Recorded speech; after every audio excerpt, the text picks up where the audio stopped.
গাজীপুরে সাংবাদিক তুহিন হত্যাসহ সারা দেশে সাংবাদিক নিপীড়নের প্রতিবাদ ও বিচারের দাবিতে ঝিনাইদহে মুখে কালো কাপড় বেঁধে মানববন্ধন ও মৌন মিছিল অনুষ্ঠিত হয়েছে।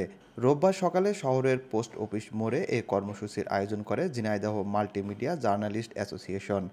মুখে কালো কাপড় বেঁধে ব্যানার ফেস্টুন নিয়ে মাল্টিমিডিয়া জার্নালিস্ট অ্যাসোসিয়েশনের নেতৃবৃন্দ সহ বিভিন্ন সামাজিক ও সাংস্কৃতিক সংগঠনের নেতৃবৃন্দ অংশ নেন। এ সময় সংগঠনের আহ্বায়ক এম রাসেল, সদস্য সচিব শেখ ইমন, ঝিনাইদহ প্রেস ক্লাবের সাধারণ সম্পাদক আমিরুল ইসলাম লিটন, ঝিনাইদহ রিপোর্টার্স ইউনিটের সভাপতি এম এ কবির সহ অন্যান্যরা বক্তব্য রাখেন।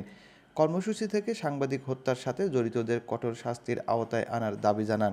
সেই সাথে সারা দেশে সাংবাদিকদের ওপর সব ধরনের হয়রানি, মিথ্যা মামলা ও নিপীড়ন বন্ধের আহ্বান জানানো হয়।